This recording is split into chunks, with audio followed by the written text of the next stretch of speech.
দুঃখজনক বিষয় কি জানেন, আমরা যখন এই রিপোর্ট নিতে গেলাম, তদন্ত করতে গেলাম, দেখলাম এমন এমন ভালো ভালো লোকজনের নাম চলে আসতেছে যে যাদের আমরা আসলে বিভিন্ন সময়ে মাদক ছিনতাই, তারপরে চাঁদাবাজি, কিশোর গ্যাং এগুলো ঠেকানোর জন্য যাদের অনেক সময় আমরা ফোন দেই, যাদের এলাকায় সম্মান আছে, অবস্থান আছে, পদ পদবি আছে, দেখা গেল এরা হচ্ছে মাদকের গডফাদার। ধরেন যে কিশোর গ্যাং ছিনতাইকারী গডফাদার, এরা সব আলোচিত শীর্ষ সন্ত্রাসী আছে, তাদের দাওয়াত দিয়ে ডেকে নিয়ে আসতেছে মোহাম্মদ করে, মানে ডেকে ডেকে নিয়ে আসতেছে। উদ্দেশ্য কি? উদ্দেশ্য হলো সে সামনে এখানে কাউন্সিলর ইলেকশন করবে, এদের সহযোগিতা চায়। জনগণের সহযোগিতা দরকার নেই, সহযোগিতা দরকার হলে কাউন্সিলর নির্বাচিত হইতে চায়।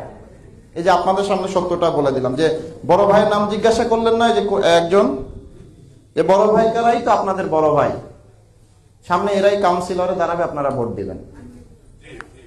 বুঝতে পারছেন? এরা হচ্ছে সেই বড় ভাই।